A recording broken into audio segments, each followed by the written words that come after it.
Fala pessoal, sejam muito bem-vindos a mais um episódio do Fala Epainung, o podcast que dá voz a iniciativas que unem conservação da floresta amazônica, geração de renda e valorização dos povos indígenas.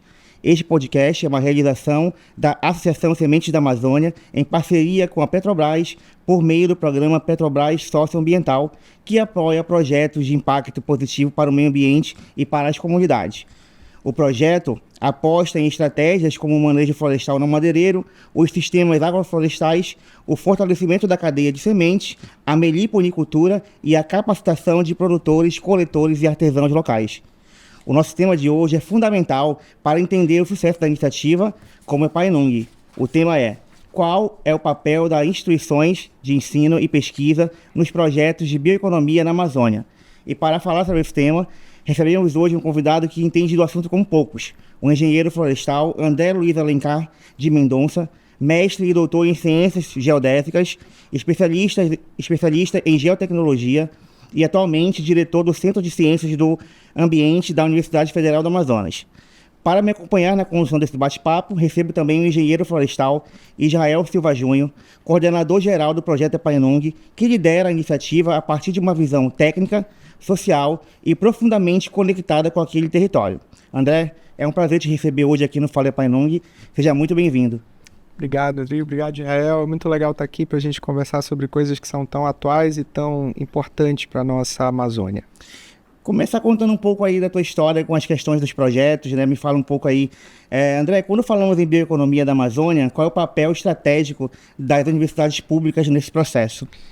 Bem, eu acho importante a gente começar falando que tudo aquilo que a gente fala de bioeconomia hoje, ela se confunde com a história de como a Amazônia foi ocupada. Então, a gente tem uma região que ela é muito conhecida pela sua biodiversidade, mas ela tem pessoas aqui dentro, né? E eu sou filho de uma dessas pessoas, né? Meu pai, nascido na beira do rio, na várzea amazônica. Então, toda a minha vida, a gente teve uma relação muito direta, e eu digo familiar, pessoal, com a floresta, com os rios da Amazônia, com os recursos parcos, né, que a gente tinha acesso enquanto amazônidas. E aí, a oportunidade que a pessoa daqui tem de estudar, a gente agarra, né? Então, isso veio de uma geração antes da minha, então meu pai pôde estudar, pôde também proporcionar estudo para os filhos, e aí a gente vai melhorando, vai aumentando o nosso conhecimento. E quando a gente resolve voltar para estudar o que é a Amazônia, a gente tem uma situação de muita complexidade em relação aos estigmas, vamos dizer assim, de desenvolvimento que existem nas outras regiões do Brasil. Então, hoje eu estou na universidade, mas eu já estive como empresa, já estive como pessoa amazônica que precisa de serviços e produtos. Então, eu entendo que a bioeconomia, quando a gente fala de bioeconomia, a gente está falando da vida das pessoas na Amazônia. E aí a Amazônia ela é muito grande, o bioma é muito grande. A gente aqui no estado do Amazonas já tem características assim que permitem a gente dizer, olha, aqui a gente tem algumas particularidades, né? Então você vai ter alguns lugares em que você tem o forte em termos de culturais, de produção de alimentos, né?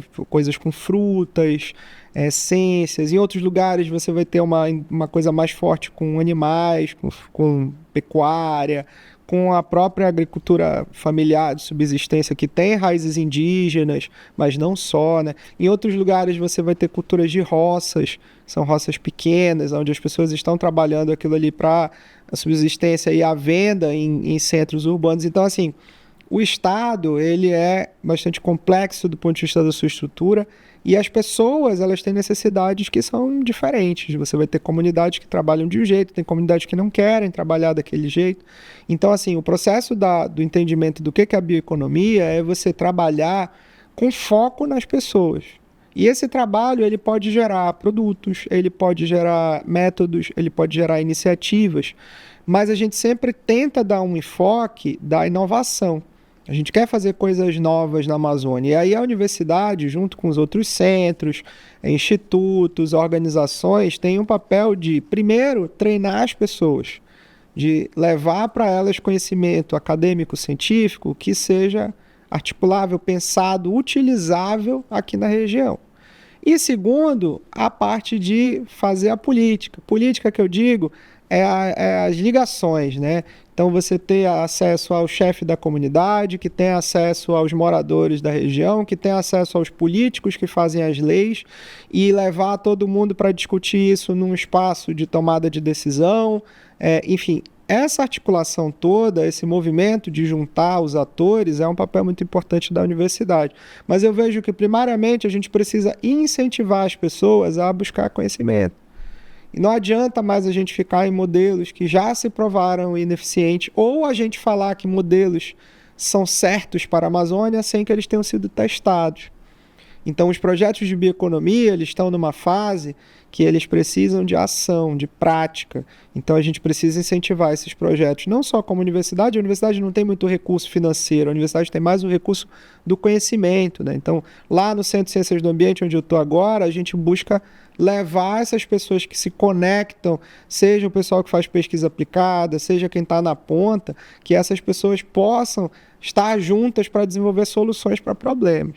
Então, quando a gente fala de bioeconomia, é importante que as pessoas que estão assistindo vocês aqui, que estão assistindo a gente, que elas saibam que a bioeconomia nada mais é do que a gente trabalhar iniciativas que procurem o desenvolvimento das pessoas da nossa região.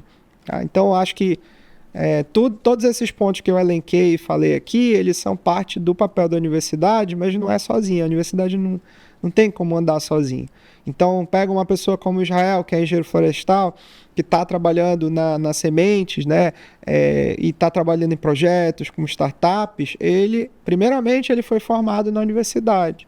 Então, ele estudou lá, ele desenvolveu técnicas, estudou, e a partir dessa vivência dele dentro da universidade, ele pode empreender, ele pode propor estratégias, ele pode propor saídas e soluções tanto para quem está lá na ponta, lá nas comunidades, ou indígenas, quilombolas, povos tradicionais, quanto para o político que quer mudar alguma coisa em termos de legislação e quer, sei lá, entender como funciona, fazer novas coisas. Então, o papel da universidade é esse. Na prática seria isso? Como a UFAM contribui na prática para projetos, por exemplo, como o Epainung na Terra Indígena? Sim, é muito isso, né? Então, você tem um projeto que ele tem uma magnitude, ele trabalha produção por exemplo, de espécies florestais. Um exemplo, né? Não só isso, né? Sementes de espécies florestais.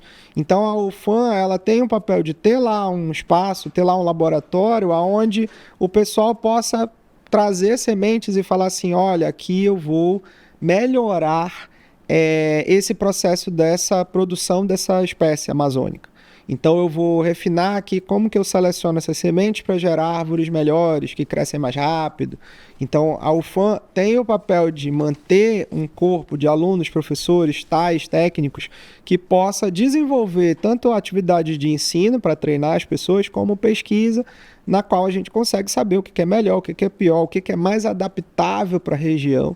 Porque o Epainung está trabalhando, por exemplo, né, em Maués, mas você vai ter uma situação completamente diferente lá em Tabatinga, que é o alto, né, do Solimões. São estratégias diferentes que elas precisam de ciência, elas precisam de tempo para serem maturadas. Então eu acredito que na prática a universidade ela funciona como aquele lugar onde é um grande laboratório, onde as pessoas são treinadas, mas elas podem errar, elas podem acertar, e tudo para desenvolver ações, né, que possam melhorar a vida das pessoas e ao mesmo tempo avançar no conhecimento. Lá ela encontra, né, algum conhecimento que ela esteja buscando, né? Isso, exatamente. E não só as comunidades, às vezes você descobre coisas que você nem sabe por que existe aquilo ali. Mas aí, com o tempo, você vai entendendo, isso aqui, por exemplo, pode ser derivado de uma mudança que aconteceu no clima. Aquela semente, ela não é mais como era antes, porque ela aconteceu um processo de evolução. Então, esse tipo de coisa, ele é observado na pesquisa acadêmica, que é diferente de uma pesquisa aplicada. A universidade também pode fazer pesquisa aplicada, né? O Israel pode chegar com uma demanda de alguém da comunidade, dizendo assim, olha, eu quero produzir castanha a cada 6 meses. É possível, né? Produzir castanha a cada 6 meses é difícil, atualmente, mas é uma produção, uma pesquisa aplicada. Eu posso pensar em desenvolver um melhoramento, e aí estou chutando aqui, pirando aqui, né? Falando bobagem para vocês entenderem como que a gente trabalha. Essa demanda, se ela existe, ela é do mundo real, a universidade pode pegar e pensar, olha, 6 meses eu não garanto. Do real foi muito bom. Mas a gente pode pensar em inserir aqui um negocinho aqui na árvore, fazer um melhoramento aqui, e aí de repente a gente consegue fazer uma produção que ela garanta a cada, sei lá, 1 ano, uma produção adequada que permita o cara estocar, vender depois, entendeu? Pesquisa aplicada. Mas nesse caminho, eu posso... disso também, né? Tem um investimento para isso, isso é importante, isso é uma política que ela tem que ser pública, porque é um investimento que ele é bom para todos. Então ele vai levar isso para uma infinidade de coisas. Agora, o que eu estava falando é que você pode, no meio do caminho, descobrir que quando você fizer o melhoramento da castanha, você acaba usando alguma coisa que elimina, por exemplo, uma praga. Parece que não era aquilo que tu queria achar, mas pô, tu achou uma solução para um outro problema. E aí, de repente, tu, sei lá, consorciou com uma espécie e descobriu que as duas crescem mais rápido. Tu nem sabia que era isso que tu queria, mas a ciência tem esses negócios. Tu vai fazer o trabalho, tu acaba descobrindo coisas que às vezes tu nem sabe para que é agora, mas ele pode servir para depois, porque a ciência é documentada. Então, assim, a universidade, a academia como todo, e aí eu coloco todas as ICTs, instituições de ciência e tecnologia, elas podem trabalhar pesquisas aplicadas, que elas são mais voltadas, por exemplo, para soluções do próprio sistema de vida que a gente vive, mas ele também pode ser ciência mais bruta, que às vezes você acha coisas que você não estava esperando. E foi assim que a gente descobriu, por exemplo, algumas espécies. Um dia desse, tem um ex-aluno nosso que descobriu uma nova espécie de um macaco.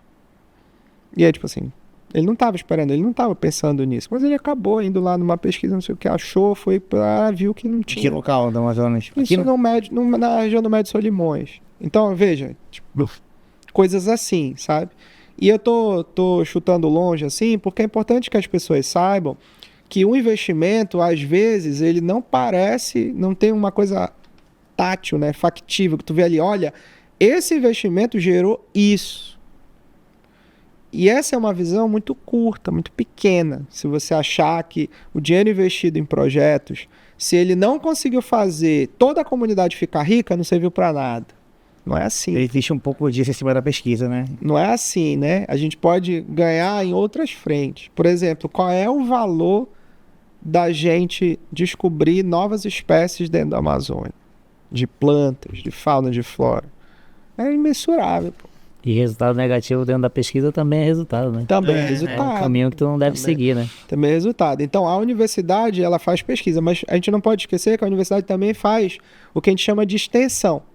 Os projetos de extensão é tipo assim, o Israel me chama, fala assim, professor André, eu queria alguém para ir aqui na comunidade comigo, para a gente ensinar o pessoal a voar com um drone, para eles saberem se a plantação deles está crescendo. Ele me chama, eu vou, pô. Tem dinheiro? Não tem, mas a gente faz aqui, pega uma bolsa de extensão, pega um aluno que está trabalhando com um projeto de extensão e ele vai, pô. Aí ele chega lá, ele treina, sei lá, 15 pessoas lá da comunidade. Qual é o ganho disso? É difícil tu mensurar em dinheiro, mas foi o investimento que teve por trás, pô. Aquele aluno está estudando, ele tem um custo. Aquela bolsa está sendo paga pela universidade. Então, assim, é um dinheiro e que cada vez tem sido menor, porque parece que cada vez mais se dá menos importância para esse tipo de coisa, né? Parece que as pessoas acham que é mais fácil dar na mão da pessoa e ela vai fazer aquilo, né, acontecer, e não é bem assim, em alguns casos não é bem assim, mas a gente na universidade tem essa parceria direta, ainda mais quando a gente tem projetos que a gente vê que eles têm potencial de melhorar a vida das pessoas. Que é o caso do Epainung, né? Do Epainung, exatamente. Israel, bem-vindo, né, Israel? Aí falar um pouco do projeto mais uma vez, mais um episódio. Parcerias como a UFAM e outras instituições, né, fortalecem o projeto como um todo. E como é que isso funciona no dia a dia aí? Como é que essas parcerias entre as instituições fortalecem, apoiam vocês? Em que ambiente, que aspecto? Não, então, indo muito de encontro com o que o professor falou, né, parte da equipe do Semente da Amazônia é formada na universidade, né, então a gente acaba virando capilaridades de pessoas formadas que tem uma validação de processos já validados, né?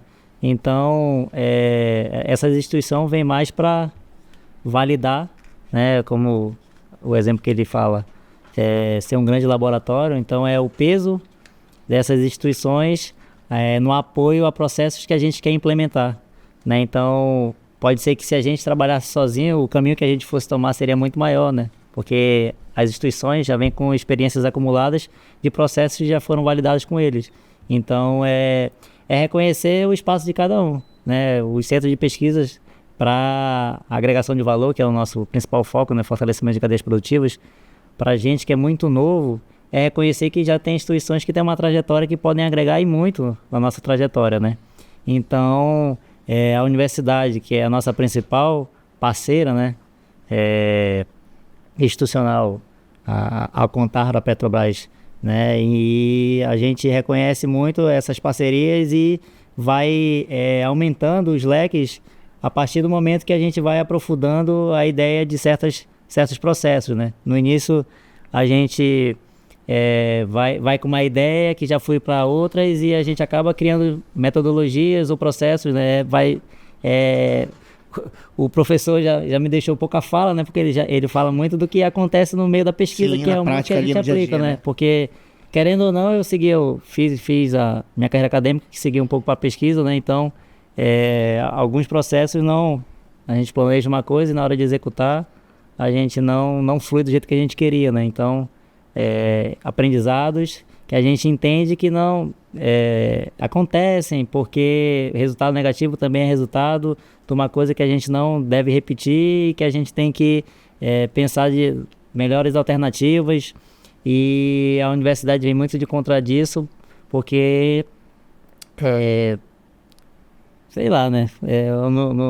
Não tá vindo a palavra que eu quero falar. Mas traz um suporte que vocês não têm, técnico, sim, científico, né? Sim, sim. Porque a experiência acumulada faz muito. É reconhecer que o poder da educação, né? Sim. A educação, da ciência. E é interessante que o Jael falou, porque como eu trabalho com bioeconomia, falando de maneira geral, né? O projeto ele tem um foco específico, mas a gente fala de bioeconomia porque é bem isso. Tu tá ali também mudando a vida das pessoas, seja pelo produto que tu vai gerar, mas seja pelo processo. Então você vai ter gente que encontra o Jael a primeira vez, nunca viu determinadas coisas, nunca trabalhou de uma determinada maneira, e que aquilo ali ele pode, no momento, não significar, ele vai ficar rico. Eu sempre quero combater esse negócio, porque a gente não está aqui para eu vou fazer fulano ficar rico monetariamente, e aí ele vai... Porque não tem... Veja, gente, o sistema que a gente vive é uma pirâmide, né? Até uns poucos vão conseguir, né, ficarem muito ricos. Espero que o Israel seja um deles. Essa pergunta que eu ia fazer, quando vocês chegam nesses ambientes, né, uma pesquisa dessa, por exemplo, lá na terra indígena, eles têm consciência do que é aquilo ali ou não? Eles já têm... Algumas pessoas têm mais, até tem uma vivência já também de outros projetos. Aí volta para essa questão, né? Poxa, tá entrando aqui, estão chegando agora, estão se usurpando, isso tem dinheiro em volta, né? Então, existe um pensamento talvez até... Isso é interessante. Incômodo. É interessante essa discussão, porque, por exemplo, se eu chegar lá em São Gabriel da Cachoeira, eu estava lá agora terça-feira, e aí tem o turismo lá que eles fazem no morro, lá na pedra, lá e tal, que é um lugar bonito pra caramba, né? E aí há uma discussão sobre quem deveria gerenciar o recurso que entra dos turistas. E aí você vai ter discussões lá, o pessoal da comunidade fala assim, não, pô, eles tinham que pagar direto pra gente. Aí o pessoal de um órgão, sei lá, de controle, independente de qual, fala, não, mas eu preciso vigiar para saber as ações que estão tendo aqui. Então eu preciso de um recurso para pagar, então já tem um pedaço, entendeu? Aí tem sempre essas brigas. E aí quando você fala de produtos e de processos, você está também falando de educação, é o que o Jael falou, é reconhecer o poder da educação, porque quando você explica para as pessoas o que você está fazendo ali, por que tem um dinheiro envolvido, e no que é gasto esse dinheiro e tal, as pessoas tendem a entender melhor que são processos mais coletivos. Tu não está ali para dizer para A e B, olha, tu aqui, tu vai... Beleza, que se o cara trabalhar mais, se ele tiver um tino, é provável que ele se dê melhor em termos de ganhar dinheiro, né? Ter capital, produzir mais. Mas assim, o ganho é do processo. E esse processo, é importante falar para quem está assistindo a gente, que ele não significa um processo que ele é feito para exploração econômica somente. Claro, ninguém vai fazer nada se não tiver um retorno. Mas esses processos, eles são pensados para serem, antes de tudo, sustentáveis. É que o cara possa continuar, sei lá, ele quer produzir castanha. Como é que a gente vai fazer para esse cara produzir castanha até quando o tempo estiver tão seco que as castanheiras morram sem água? E ainda assim ele ter castanha. Exatamente. Entendi. Então, a sustentabilidade, ela é do ambiente, da economia, que isso é, o próprio nome é bioeconomia, né? Porque é isso, é um processo econômico. Mas ela também é da ciência, ela também é da pesquisa, ela também né? é da ciência, ela também é das pessoas. Né? Uma pergunta agora para os dois, isso aqui é interessante. Na avaliação de vocês, qual é o maior desafio para aproximar a produção científica da realidade das comunidades tradicionais? Eu colocaria a complexidade humana, né? Porque assim, eu comentei isso no primeiro episódio, que o alinhamento de expectativa de todas as partes para mim é a principal causa do sucesso ou não de um processo, né? Conseguir passar qual é a participação de cada um, qual é o retorno para cada um, a transparência, essas coisas. Por isso que muitos projetos acabam formando equipe multidisciplinar justamente para tentar entender todos os processos, seja sociais, econômicos, né, florestais, ambientais, para poder mapear todos esses mecanismos que vêm do ser humano. Porque a ambição de cada um é diferente. Sim. Né? Uns querem ficar rico, outros querem ter bem-estar, outros só querem ter um plantio no quintal de casa para colher quando quiser e se alimentar. Então, a complexidade humana acaba sendo o principal fator que atrasa ou impulsiona qualquer... É coletivo, né? Aí se um não quer e não ajuda, né? E tem isso também. Eu acho também que, acrescentando, eu acho que além da parada humana, você lida com coisas que são desconhecidas. Então, assim, a gente está falando aqui, sei lá, de produção de alguma coisa. E tem coisas que a gente não sabe. Sim. Simplesmente a gente não sabe. Mas a gente vai deixar de tentar? Não vai, pô. Então, o que o Jair falou corrobora com isso, de que existe essa complexidade humana e também existe o desconhecido. E a ciência, ela existe, é uma visão até bonita de a gente falar, porque a gente quer saber das coisas, pô. Ciência é para isso. Tu quer entender como funciona o mundo que tu vive, pô. Porque se não fosse, alguém não tivesse essa coisa, esse desejo, a gente tava vivendo como vivia a galera lá no iluminismo francês, lá, a base de ódio, né, e de coisas assim muito pouco evoluídas. A gente não teria o que a gente tem hoje de avanços, né, tecnológicos, por assim dizer, para ficar numa área só, né, além de sociais também. Falando agora de complexidade humana, na tua opinião, projetos como o Epainung, eles também formam profissionais mais conscientes e comprometidos com a Amazônia? Sim, e é muito porque nós somos amazônidas. E assim, gente, nada, toda vez que eu falo isso, o pessoal depois me fala, pô, mas tu tá brigando com a galera de fora. Não, você pode ser de fora e você pode trabalhar como um amazônida. Né? E ser amazônida é tu viver aqui, é tu entender as dificuldades das coisas aqui, é tu ficar aqui. Então eu tendo a falar que a universidade não é que ela é feita só para quem é aqui, mas o nosso compromisso é com esse local. É com essa localidade. Por consequência, com essas pessoas, com as nossas pessoas. Ah, mas eu vim de sei lá da onde, cheguei aqui. Não, beleza, mas você tá aqui, você fica aqui, você vivencia as coisas daqui, então você é amazônida, pô. Você sabe a hora certa para tomar tacacá? Se tu sabe, então tu é amazônida. Tu sabe a hora certa de o rio, o tempo que o rio tá enchendo, descendo, sabe disso? Então tu é amazônida. E se tu és amazônida, quando a gente fala de um projeto como o Epainung que trabalha com essas comunidades, e ele é feito por pessoas daqui, pô.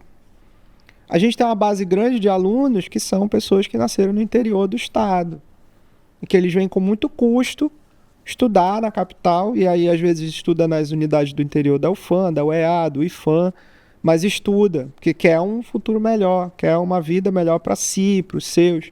Mas essas pessoas, elas carregam consigo a sua história e o entendimento do que é a nossa terra. Então, não é só o profissional comprometido, mas é o cara que vivencia aquilo e consegue internalizar que ele precisa melhorar todo mundo aqui. Ele precisa levar todo mundo para frente, entendeu? E eu acho que esse é um pensamento que a gente tenta falar para os nossos alunos, a universidade como um todo tem essa coisa muito certa, e quando eles saem para fazer os projetos, fundam startups, empresas, ONGs, o que for, eles carregam isso com eles. Entendeu? Não importa a visão que eles tenham do mundo, a política, não importa. O que importa é saber que a gente está trabalhando para a gente ter pessoas mais bem-sucedidas, comunidades mais bem-sucedidas e que o nosso espaço permaneça, pô. Porque a gente tem muitas ameaças aí, muitas, não são poucas, né? Então, a gente não quer perecer, pô. A gente não quer desaparecer enquanto cultura, enquanto povo, enquanto floresta, enquanto biodiversidade. Já o projeto trabalha com inovação, mas sem perder a identidade cultural. Como encontrar o equilíbrio? Aí já é meio que complemento da fala dessa culturalidade até das pessoas formadas, né? Então, o grande foco, né, do projeto, além do fortalecimento de cadeias, já olhando para a parte humana, é esse reconhecimento da própria identidade, né? É o reconhecimento da identidade indígena, o fortalecimento cultural, né? O apoio, entendimento de processos que eles já vivenciam, buscar novas alternativas sem tanta interferência no que eles já vivem, né? Porque a gente entende que realidades vividas por longos períodos de tempo, né, tem mais dificuldade de ser mudadas, né? E a gente também não interfere, não pretende interferir, né? Tanto vislumbres econômicos, impactos ambientais, essas coisas. A gente quer passar metodologias, técnicas, suporte, mais como uma parte de extensão, consultoria, para que a tomada de decisão seja deles, porque a realidade é eles que vivem, né? Então, o nosso desafio vai muito de encontro a entender que a gente é parte do processo e não o processo, né? Porque a gente está interferindo na realidade dos povos indígenas, né? Então, a gente não apoiados pela universidade, apoiado por outras instituições. Mas, Israel, a gente, quando fala disso, acho muito importante tu falar aqui que a gente tem um papel ativo. Eu digo todos nós que estamos estudando. Por quê? Porque a gente vive uma época de mudanças climáticas, por exemplo. A pessoa na ponta, a comunidade que está ali, ela sabe que nos últimos 5 anos tem menos peixe no rio. Uhum. Ela sente esse efeito lá. É papel de quem está estudando esses processos dentro da ciência entender que esse é um processo que ele tende a ser cada vez piorado. Tu tem que jogar real, né? Sim. Pra quando tu tá conversando com as pessoas, explicar pra elas. Vai ter gente que vai dizer, não, mas isso... Não, cara, a gente tem estudos assim, eles são bastante consistentes os resultados, né? A gente tem uma probabilidade de mais de 95% da gente já ter um não retorno em biodiversidade amazônica, no bioma, né? E pensar em questões de carbono, enfim, várias coisas. E isso eu acho importante, que já falou assim, a gente não se mete em decisões, né, e tal, mas eles precisam saber quais são as perspectivas, né? Sempre consegue chegar ao equilíbrio nisso? Todos os projetos falam de outros não, né? Difícil. É muito difícil porque se fica muito ausente, aí tu vira omisso, se tu interfere muito, aí tu já tá te apropriando. Se apropriar. Aí é um negócio muito difícil, delicado, porque... Gera muita mágoa. De várias... Aí entra na questão do alinhamento de expectativas, né? Porque início de construção de processo, várias pessoas envolvidas, execução do processo, outras pessoas envolvidas, e aí até o processo dar certo ou não, então vai se moldando as situações que as lideranças, as pessoas que... Eles também buscam de vocês respostas, resultados, etc. Em algumas situações, com certeza, em algumas coisas, com certeza. E a gente se põe à disposição, né? Não sabendo diretamente, mas falando, não, a gente vai ver da melhor forma, vai ver o que a gente consegue fazer, porque a gente acaba vivendo a realidade que eles vivem, né? Porque a gente faz as expedições, passa 15 dias para lá, 20 dias para lá, e aí a gente acaba até mais, né? Abraçando a causa, né? Além do que está proposto no plano de trabalho, né? É do ser humano, né? A gente vê as realidades, né? E acaba se incomodando com certas coisas que, tipo, o acesso que a gente tem, com o tempo que a gente vai convivendo com projetos de extensão em certas localidades do estado, tu acaba se incomodando que certas coisas não funcionam para outras que funcionam simplesmente pra gente, entendeu? E é importante também fazer algumas meia-culpas, né? Existem processos anteriores que não dizem no respeito a quem está aqui, mas existem projetos que foram mal conduzidos. Sim. Isso gera uma mágoa. As pessoas que foram lá, objeto, imagina, alguém foi lá, fez um projeto, deixou alguma coisa, mas que não foi o prometido e sumiu, nunca mais apareceu. Então, a comunidade, por exemplo, ela tem total direito de estar muito pistola. Como não recebe mais ninguém, né? Não quero mais. E uma das coisas que causa muita ressalvas em comunidades é essa questão. Tipo, o resultado não ser o que... Existe a dificuldade, da aceitação inicial. Também, né? Já fiz participei de outros projetos que para a comunidade abraçar a causa, tipo, era meses de negociação por uma coisa que pra ti era óbvio. Mínima. Não, pra ti era óbvio que ia ter algum retorno, ótimo, E aí, mas por experiências passadas, a comunidade ficava assim, com muitos asterísticos na cabeça. Então, a forma de falar, né, a questão de ser menos técnico, ser mais informal para a pessoa entender. Então, tem todo essa parte de saber se comunicar. Então, os desafios vêm de várias frentes. Né? Várias frentes, Se o Epainung pudesse, né, aprender com um projeto, com um modelo para outros projetos de bioeconomia na Amazônia, como é que você acha que ele teria assim, uma certa diferença melhor, maior, ou mais interessante, ou um exemplo dele que possa ser passado para outros projetos que estejam assistindo a gente hoje aqui, outros profissionais da área? Rapaz, é uma boa pergunta, porque assim, o projeto tem 1 ano, né, mas ele já vem do envolvimento com a comunidade é mais antigo do que a existência do projeto, né? O grupo que trabalha lá na comunidade já vem desde o Projeto Aranã, com parceria com o INPA, de 2014, né? Parceria do professor Manuel, que participou do primeiro episódio, né? Então, esse envolvimento e entendimento da necessidade real que as comunidades têm, né? Talvez é meio caminho andado para ter um projeto que faça mais sentido, né? Às vezes se propõe fazer certas atividades, projetos em certas localidades que a comunidade tipo, trabalha com farinha e a galera, não, vamos trabalhar com a cadeia do peixe, pirarucu. Não é a realidade local. Aí a aceitação, pode ser até que eles trabalhem, mas a aceitação e às vezes término do projeto, a continuidade não é da mesma forma. Então, como a equipe já trabalha lá há muito tempo, né, já reconhece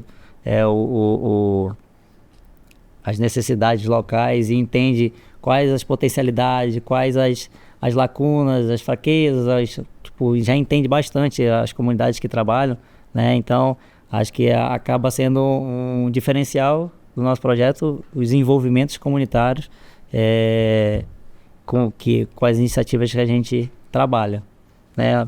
Eu acredito que por esse primeiro momento seja isso, né? Porque assim, a associação é muito nova, né? Então a gente não tem como também tá dizendo que as nossas metodologias são as melhores, essas coisas todas, né? Então é esperar as coisas acontecerem e reconhecer, se botar no seu lugar também, né? A gente entende nosso lugar atualmente, né? Falando do nosso apoiador, nosso parceiro da Petrobras, qual o papel das parceiras institucionais para essas iniciativas que ela ganhe escala, continuidade, assim? Parcerias institucionais dentro de projetos como esse. As parcerias, elas são basicamente o que consegue tocar o projeto, porque você não consegue caminhar com a estrutura só da universidade ou só da organização. Você precisa de parceiros para cobrir todas as pernas e braços que você vai precisar nesse trabalho. Então, quanto maior for o corpo de instituições e que atenda aos interesses de todas, a gente sempre vai ter maiores possibilidades de fazer os projetos acontecerem, trabalharem e serem úteis, né, para várias frentes. Então, tu pegas um parceiro como a Petrobras, ela não entra só com investimento, ela também entra com o nome, ela também entra com o know-how de fazer as coisas administrativamente. A gente entra com o arcabouço de pesquisa que já existe, como o Joel falou, coisas anteriores. os meninos entram com a vontade de fazer, a comunidade também entra com o seu conhecimento tradicional, o seu saber que precisa ser valorizado. Então, são vários corpos, né, vários parceiros, e essa comunhão, essa junção é o que torna os projetos factíveis, fortes e possíveis para a nossa região tão carente disso e tão difícil e complexa em termos de infraestrutura e geografia, tudo, né? E localidades e tudo isso. E fora, se você falar de indígenas, você ainda tem as etnias, os costumes, as tradições que são bem diferentes. A gente tem que entender, respeitar e trabalhar da melhor maneira, mas reconhecendo as diferenças, né? Então, a parceria institucional é o que torna possível. E para você, já, assim, tem alguma... É muito por aí, né? É muito por aí, porque as parcerias te dão respaldo, te dão visibilidade onde tu não consegue chegar sozinho, né? Te dão apoio, né? Então, via parceria, a Semente da Amazônia chegou na comunidade onde trabalho, né? Então, reconhecer mesmo, né? Reconhecer que dar as mãos à coletividade que move as iniciativas, né? Então, as instituições com experiências acumuladas e outras situações que agregam processos, né? Bom, estamos chegando já ao final aqui, a um certo, né, momento mais decisivo do nosso podcast. Eu queria que você deixasse uma mensagem, André, uma mensagem em relação para que as pessoas que estão hoje trabalhando com projetos também como o Epainung possam entender a função das instituições, o apoio. Eu acho que é importante a gente falar para o público de vocês e para as pessoas que vão ouvir, vão ver a gente aqui, que o que a gente faz na Amazônia é um trabalho de formiguinha. É bem de formiguinha porque a gente vai construindo bases, a gente vai conectando pessoas, a gente vai montando quebra-cabeças, a gente vai lidando com essa complexidade do nosso território, das nossas pessoas, e a gente vai passar. Mas os resultados do projeto e desses contatos, eles vão ficar. Então, a gente tem que pensar que a gente aprende com os erros do passado, a gente tem grandes projetos na Amazônia que às vezes são considerados bons, interessantes, mas que deixam um lastro de destruição, deixam um rastro de pessoas magoadas com os resultados. Desconfiança, né? Você tem situações, inclusive, onde você teve contaminação de ambientes por conta de projetos mal geridos. E assim, eu super entendo e acho que é o mais correto a gente falar aqui, que a gente não vai mudar a realidade total com um projeto, né? Mas o que muda a realidade, o que melhora é a conscientização, a educação, o aprendizado que os projetos e as ações eles geram. Então, assim, as pessoas do interior hoje, nas comunidades, na ponta, como a gente fala, elas já estão junto com a gente, né? Você já tem comunidades que têm representantes que estão nas universidades, a interiorização dos projetos das universidades na Amazônia é uma realidade. Então, as pessoas elas têm que entender que a gente não está lidando mais com eu sei muito, você não sabe nada. Não é mais assim, né? Você precisa considerar os saberes dessas pessoas tão válidos quanto os saberes ditos acadêmicos. Né? Então, isso é uma coisa muito importante que um projeto como esse, ele acaba fazendo, mesmo que não sendo o foco dele. Porque quando o Israel está lá na ponta trabalhando, ele está aprendendo maneiras de manejar e ele pode inserir um conhecimento que ele já tenha de experiências passadas para melhorar um determinado processo. Então, é um trabalho de formiguinha porque funciona ali, funciona um pouquinho e vai aumentando, vai melhorando, as pessoas começam a adotar procedimentos, começam a entender coisas maiores como as mudanças climáticas, começam a entender a importância de se cobrar políticas públicas de qualidade, né? Por exemplo, a questão do zoneamento do Estado, ela precisava ser discutida de maneira muito premente, porque se você não zoneia, você não planeja, pô. Se você não planeja, não adianta a gente ter só os nossos projetos sendo tocados individualmente. Não vai melhorar de maneira substancial a vida aqui, né? E a gente tem desafios, gargalos e coisas que a gente poderia melhorar, né? Então, essa cobrança, esse espírito de que a gente pode coletivamente melhorar as coisas, é a mensagem que eu acho que é importante a gente passar aqui. que um projeto como esse, como o Ipainung, ele tem esse espírito em toda a sua, desde a sua concepção, a sua realização e o que vai vir depois dele, né? A gente precisa se unir, precisa trabalhar juntos, comunidade, pessoas da universidade, ONGs, OSCs, né, que agora chama, instituições, parceiros, sociedade, comunicadores, todo mundo junto em prol do benefício que é o benefício comum. Então, acho que a mensagem que a gente pode passar aqui é: acreditem, né, no processo, nesses processos. Façam direito, né? Sejam honestos, né? Trabalhem, tentem fazer a parte de vocês de forma correta, né? cada um fazendo a sua, né? E acho que a gente tem uma riqueza enorme aqui, a gente não é coitadinho, não. Pô, a gente tem muita coisa aqui que a gente pode trabalhar, que é maior do que qualquer outro lugar do mundo, entendeu? Então, a gente tem que confiar no nosso potencial também. Mas perfeito. E, Jael, uma mensagem final aí para os nossos ouvintes? Eu acredito que é muito por aí, né? Entender a necessidade das mudanças geracionais que estamos vivendo também, né? Que hoje em dia o ser humano tem muita dificuldade de coexistir, né? E aí acaba criando estratos que não deveriam existir, porque somos todos seres humanos e vivemos no mesmo planeta, né? E aí... pode acabar. E aí entra o nosso papel, tanto como engenheiro florestal, quanto parceiro de processos, né? Universidade, instituições que trabalham ali para a gente aprender a coexistir e, tipo, aquela frase de efeito, né? E viver no mundo melhor, né? Alguma coisa muito nesse sentido. Então, a gente aprende, ensina para aprender a coexistir e criar transformação, né? Acho que a mensagem que eu quero passar é mais ou menos por esse rumo, né? O projeto, ele quer gerar transformação e criar um processo que, pós-projeto, ele seja... perpetue. Ramificado para quem viveu o projeto, né? Professor, tem um presente para você aqui do projeto da Ipainung. Sempre bom um presentinho. Uma mochila cheia de coisas dentro, bonito, depois de dar uma olhada. Show de bola, obrigado, gente. Obrigado mesmo, hein? Quero agradecer a tua presença, André, também, pela tua disponibilidade. Tamo junto. Israel, essa conversa rica aí que mostra que ciência, território e tradição podem caminhar juntos. Esse foi mais um episódio do Fala Ipainung e eu vejo vocês no próximo.